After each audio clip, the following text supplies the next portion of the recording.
Chapter 15. The Final Session. When Toad returned to the hall, the first thing he did was to look at his diary. For a long time now this had been practically empty, except for his regular appointments with Heron. But recently his social life had begun to improve, and there was an increasing number of entries. When he had been in his depressed state, and for some time before Mold had found him, Toad had experienced the most horrible ennui. Time seemed to stretch before him like a desert with no goals or signposts, and each day brought only emptiness, robbing his life of purpose. He had forced himself to put some structure into his existence by going for a daily walk, and the counselling sessions had provided at least something to do between one formless week and the next. Gradually, things had started to change as he began to feel better. It was as if the development in his inner world was reflected in his growing social life. For instance, in the previous week he had attended the AGM of the Bankside Cricket Club, where he was re-elected president unopposed. Everyone came and greeted him, and said how pleased they were to see him looking so much better. To his surprise and pleasure, he was presented with a new club tie in the tasteful colours of lime green, mauve and chocolate. He was cheered as he removed his bow tie there and then and replaced it with a new one, and all of this gave him very warm feelings. He also realised that, with the coming season, Saturdays would be taken up with cricket, and he entered these in the diary. His desert of loneliness was starting to bloom again. Looking through his diary, Toad also saw with pleasurable anticipation another entry, which was for lunch at the Red Lion Hotel in a few weeks' time. He had only yesterday received this invitation from Rat to what was described as a celebration lunch. Because he wasn't sure what was being celebrated, he had telephoned Rat and asked him. To Toad's great surprise, Rat had answered, "Your recovery, of course, and we shall all be there." But perhaps the diary entries which gave the strongest evidence of Toad's changed attitude were those which referred to "my new venture." Previously, work and Toad had always seemed incompatible, due mainly to his early fears of having to work for his father in the brewery. But as he reflected on his work with Heron, Toad realized that his continued development and improvement required purpose, and purpose required work. For too long his wealth had cushioned him from the need for employment, and his inner strength and resources had become soft and flabby, like an athlete who had stopped training. But now he was feeling altogether different. What he wanted to do now was to compete and to win. Carefully and gradually, Toad was making plans for his future. This had resulted in meetings with two of his past acquaintances, both of whom were now working in the city. He had also held meetings with the family bankers, and for the first time looked closely at the accounts and understood the parlous state of Toad Hall and its estates. All this spurred him on to think about what he really wanted to do, and gradually an idea began forming in his mind. He wanted to start his own business. He was not at all worried when, to his surprise, Heron telephoned to postpone their next meeting. He apologized and suggested another date in 3 weeks' time. This in fact suited Toad well, as he had already arranged some more meetings concerning his new venture, and needed the extra time. Finally they agreed to meet on the morning of Toad's lunch with his friends, and as he entered this new appointment in his diary, he bring both events to indicate their importance to him. When that day dawned, Toad woke early and lay awake in bed, thinking about what might happen at this final session with Heron. He was a little apprehensive about the meeting, and if he only knew, so was Heron. When they had last met 3 weeks ago, it had resulted in a curious situation which neither of them fully understood. Toad knew he had got angry with Heron, and yet he knew that he had not lost his temper. Heron knew that Toad had fought him in some significant way, and yet he had not been rebellious. Somehow this event had been productive and full of meaning and had changed their relationship, but neither was sure what would happen next. After breakfast and seeing that it was a lovely morning, Toad decided to cycle, and he was soon spinning along the lanes that took him to the heronry. Propping his machine against the wall, he rang the bell for the last time and waited for Heron to open the door. They greeted each other formally and sat down in their usual places. "Well, Toad," said Heron, "so this is to be our last meeting." "Yes, it is," answered Toad. "It seems strange not to come here again." "Do you know how many meetings we have had?" Heron asked. "As a matter of fact, I do," Toad said. "I was going through my diary, discounting that first and rather disastrous meeting. We have had 10 sessions. Seems like more." "Does it?" asked Heron. "It certainly seems a long time ago since you first came here and I asked you how you were feeling. Do you remember what you said then?" "I remember very well," replied Toad. "I cried and rated myself 1 or 2 on your feeling scale." "Well, you are certainly looking brighter now," said Heron. "In that first meeting you looked very sad and despondent. Now you are looking alert and happy." Toad was certainly looking well. There was more colour in his cheeks, and his large eyes were clear and bright. He was wearing a check suit, which he had recently bought, and this was complemented by his new cricket club tie. "So how are you feeling now?" Heron asked. "I was wondering when you were going to get round to asking me that," said Toad, smiling. "I am certainly feeling much better in myself. My appetite has returned, and I am sleeping normally. You know, at one time I was sleeping very badly and waking up so early. Why was that?" "It's hard to say precisely, but it is one of the recognized symptoms of people who feel depressed," Heron said. "I expect it's connected with your inner fears. When you're feeling like that, anxious thoughts come into your conscious mind and prevent you from relaxing. It is as if they sound alarm bells inside you to tell you that all is not well, in the hope that you might do something about it." Toad thought about that for some time and then said, "You're probably right. But I also have a lot more energy now, not just physical, but mental. At one time I couldn't seem to get interested in anything. It all seemed too much effort. You know, I could hardly read the newspaper, but that's all different now. I've started to make plans for the future. I don't mean just good intentions, like New Year's resolutions, but real plans involving details and dates for action." "Good," said Heron. "So how is all this making you feel right now?" "Well, it might sound banal," Toad replied, "but I'm feeling happy. I actually look forward to each day as full of exciting new possibilities, whereas not so long ago everything seemed so pointless. That's a real change, isn't it?" "It certainly is," Heron replied. "So where are you now on the feeling thermometer?" Toad replied immediately. "Today I would put myself at 9. It could almost be 10, but I want to reserve that for later in case things improve even more." "So how do you feel about other people?" asked Heron. "It's funny you should ask me that," Toad answered. "I don't know why, but when we first met, I had lost interest in my friends and what they were doing. In fact, they almost seemed to have become my persecutors. But I certainly don't feel like that any longer. Now I'm really interested in what they're all doing, and," he added, "I hope they're interested in me." He told Heron about the lunch he would attend this afternoon and what he intended to reveal. "So, no more suicidal thoughts?" asked Heron matter-of-factly. "No, none at all," Toad replied. "I feel that I can now take life much more as it comes. But I shan't forget how I felt. The memory of it will always be there, perhaps as a kind of reminder of what life is like at the boundaries." He sat looking solemn. After a little while, Heron asked, "So how would you describe yourself now?"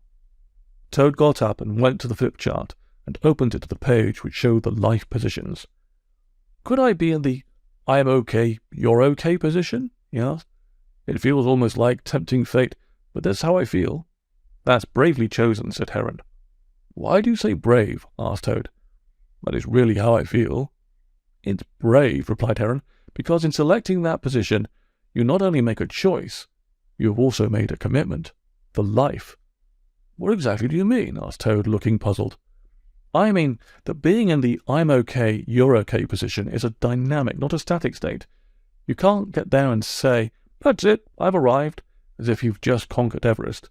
Being okay and believing that others are requires behavior and attitudes which continuously demonstrate this both to yourself and others, and it is certainly not a shelter from the slings and arrows of outrageous fortune." "I see," said Toad. "You mean to say, 'I'm okay, you're okay' is really an act of faith?" "Yes, I do," answered Heron. "It is very near to being the humanist credo, a belief in oneself and others which does not require a belief in God or the supernatural." "You make it sound very solemn," said Toad.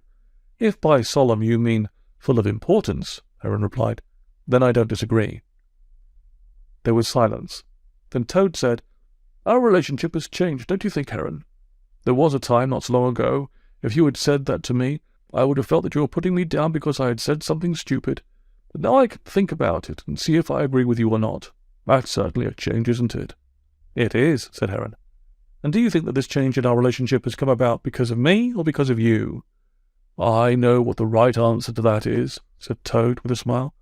"I am sure that you would want me to say that it is due to the changes in me, and to a great extent I agree. I know that I have changed. I don't feel so dependent on you, and I can challenge you without feeling that I'll get a reprimand." He paused, then added, "But I have to say that I think that you have changed as well." "In what way?" asked Heron.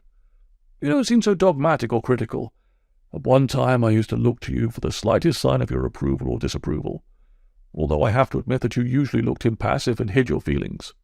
After a pause, Heron said, "So from what you have been saying, How would you describe our relationship during the sessions?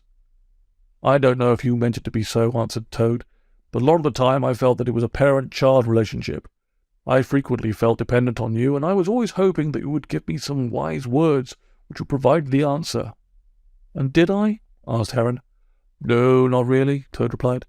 You've certainly taught me a lot, and this has been very helpful, but you never gave me answers. What I now realize is that you were always trying to get me to answer my own questions, getting me into the adult. He paused and then added, but now, quite recently, we appear to have a much more relaxed relationship, especially since last session. That seems to have been a milestone in my development. It's interesting that you should say that, Heron replied, because I was thinking that during our work together, you've gone through what I can only describe as the process of growing up psychologically. In what way? Asked Toad. I mean, answered Heron, that when you first came here, you were in a state of dependency like a child, just as you have described. You were expecting to receive answers, and you were constantly looking to me for signs of parental approval. Of course, I tried not to do this, and I kept throwing the ball back to you by asking, what do you think, and how do you feel? And that made you angry. It certainly did, Toad answered with some feeling. I used to feel so annoyed with you. You know how my anger finally boiled over and what happened at our last meeting? I do, said Heron.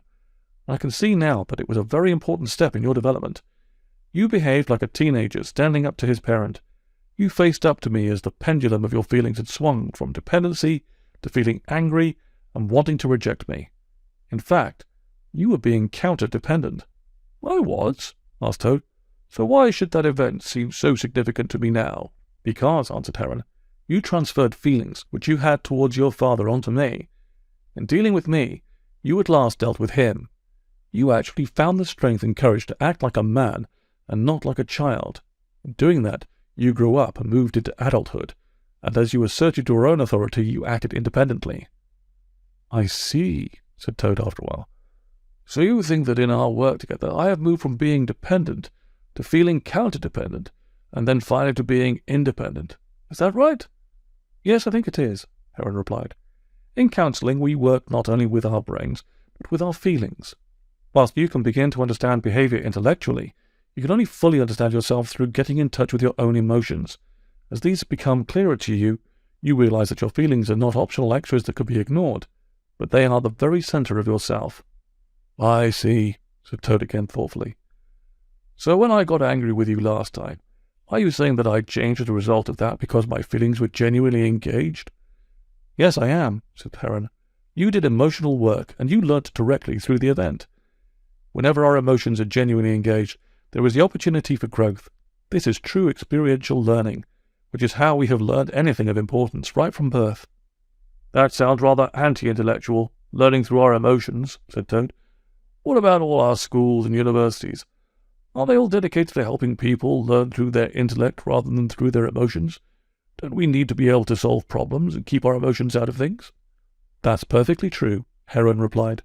People know how to do this and work hard to improve their technical excellence.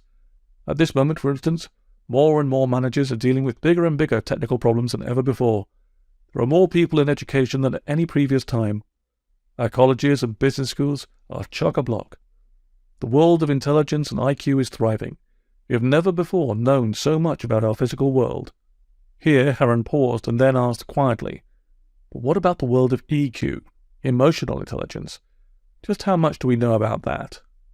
I remember you mentioned this once before, said Toad, but I didn't understand it then. What does EQ really mean?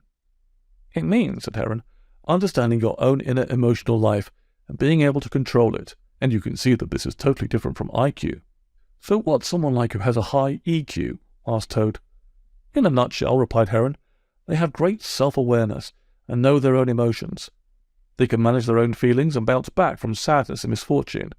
But perhaps most importantly, they can control their impulsiveness and delay gratification, so avoiding hasty and ill-considered decisions and actions. Said Toad. I'm learning up to the last minute. So far I have never been very good at delaying gratification, and that got me into all sorts of trouble. But I hope I have become a little more emotionally intelligent since working with you.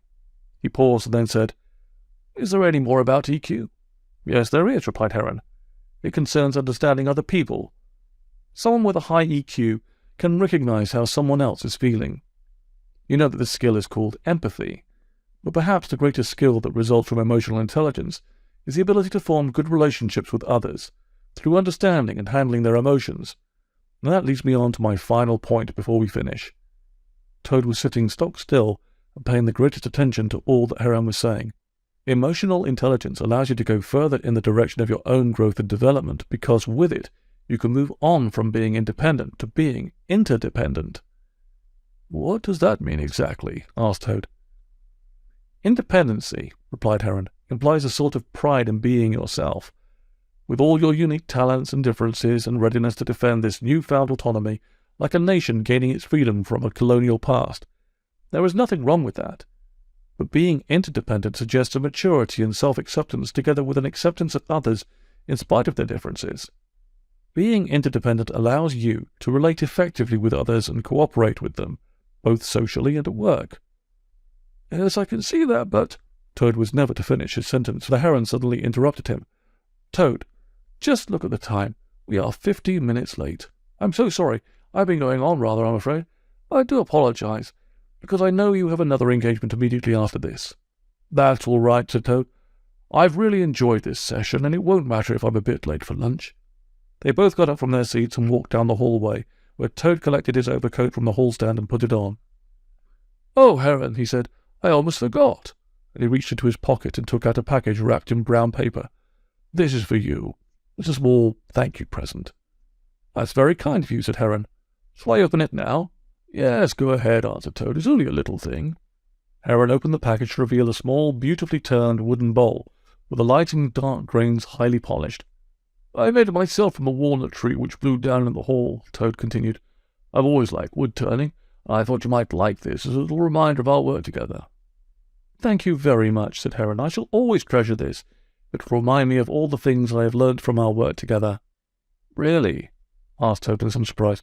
I didn't know that you were supposed to learn anything. I thought it was only me. Well, you're quite wrong there, Heron replied. In counselling, learning is always a two-way process, although we each learn different things. But off you go now, Toad, else you'll be late for your lunch. Goodbye. Goodbye, Heron, said Toad, and thank you. And he got on his bicycle and rode off in the direction of the Red Lion, never to see Heron again.